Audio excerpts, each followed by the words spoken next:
राजधानी भोपाल में साइबर पंजीयन कार्यालय के शुभारंभ अवसर पर मुख्यमंत्री डॉक्टर मोहन यादव ने डिजिटल क्रांति और प्रशासनिक सुधारों को लेकर बड़ा संदेश दिया। मुख्यमंत्री ने कहा, संपदा एक संपदा दो साइबर पंजीयन जैसी व्यवस्थाएं मध्य प्रदेश को डिजिटल रूप से मजबूत बना रही हैं और बदलते दौर में प्रदेश भी तेजी से आगे बढ़ रहा है। उन्होंने बताया, डिजिटल क्रांति से सरकारी कार्यों में सरलीकरण आया है। सुरक्षा के लिहाज से भी ये बेहद जरूरी है।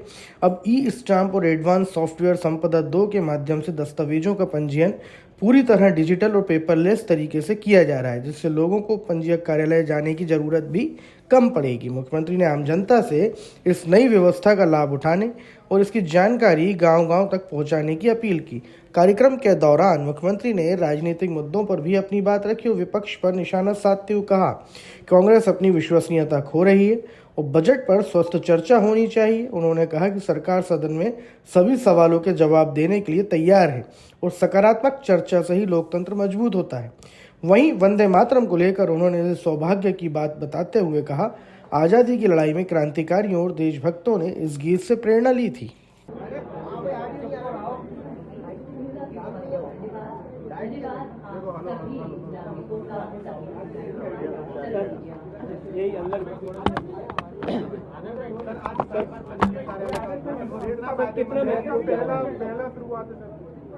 मुझे इस बात की प्रसन्नता है, मध्य प्रदेश सरकार साइबर के क्षेत्र में बहुत सारे प्रकार के डिजिटल नए प्रयोग करती जा रही है। हमारी सरकार ने सबसे पहले संपदा 1, जिसके आधार पर सभी प्रकार के नामांतरण, बंटवारे, राजस्व संबंधी पंजीयन के काम प्रारंभ किए थे। संपदा 2 के माध्यम से पटवारी रिकॉर्ड जो राजस्व का होता है वो पूरा करीब डिजिटल कर दिया।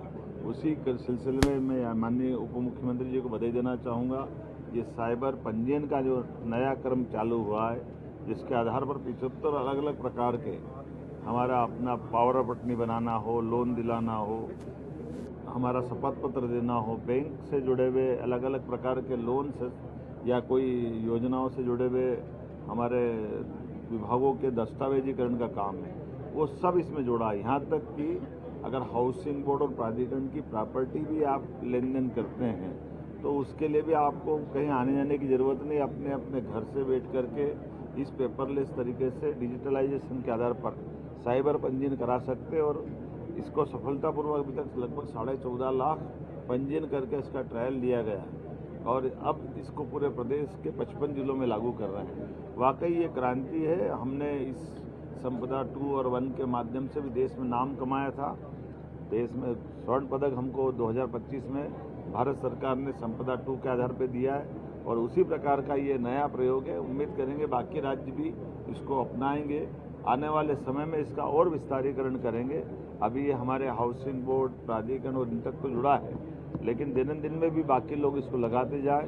ये बहुत सुरक्षित भी है, समय की बचान करने वाला भी है और सब प्रकार के पारदर्शिता के साथ शुचिता को प्रोत्साहन देने का अद्भुत प्रयोग है। मेरी अपनी ओर से बधाई। सर, विपक्ष ने जिस तरह से आज राज्यपाल के अभिभाषण में अवरोध उत्पन्न किया, बड़े नादान है वो, जो संसदीय कार्यप्रणाली को भी समझने में गलती करते हैं।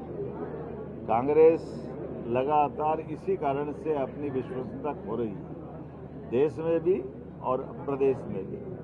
बजट का अभिभाषण भविष्य का एक आईना होता है, जिस पर आगे जाकर के पूरे सत्र में चर्चा होती है। चर्चा में भाग लो, अच्छी बात हो तो आप प्रशंसा कर दो, कोई बात नहीं, प्रतिपक्ष में हो तो आप अपनी तरफ से कमजोरी बताओ। लेकिन अगर आप मर्यादा के दायरे के बाहर जाकर के राज्यपाल के अभिभाषण पर टीका टिप्पणी करते हो तो मैं मान के चलता हूँ अच्छी बात नहीं।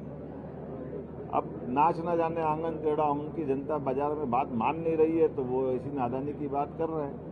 मैं उम्मीद करूँगा कि कल से इस पे जब सकारात्मक स्वरूप से चर्चा होगी तो खुल करके प्रतिपक्ष अपनी बात करे, सत्ता पक्ष अपनी बात करे। हम सभी बातों का जवाब देने के लिए तत्पर हैं और हम अपनी सरकार को पारदर्शिता से, शुचिता से और लोकतांत्रिक परंपरा में जुड़ करके चलाना चाहते हैं। उम्मीद करते हैं कांग्रेस भी इस बात को लेकर चले। सर, वंदे मातरम आज हुआ पूरा विधानसभा के अंदर, पूरे हमारे लिए सौभाग्य की बात है। वंदे मातरम के 6 छंदों का आनंद, यशस्वी प्रधानमंत्री की भावना के अनुसार जिस प्रकार से भारत सरकार ने निर्देश जारी किए, वंदे मातरम के साथ सत्र के प्रारंभ की शुरुआत हुई। हम भाग्यशाली हैं, बंकिम चंद्र चट्टोपाध्याय जी द्वारा रचित वो वंदे मातरम, जिसको आज़ादी के पहले कई सारे देशभक्तों ने, क्रांतिकारियों ने, शहीदों ने, सभी प्रकार के देशभक्तों ने इसके आधार पर देश में आज़ादी की लड़ाई लड़ी थी। लेकिन कांग्रेस ने इस वंदे मातरम को भी काटने बांटने का विश्वास रखा था। एक अंतरे से काम चलाते रहिए।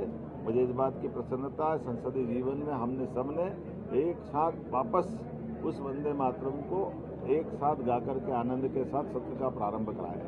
सर, बजट को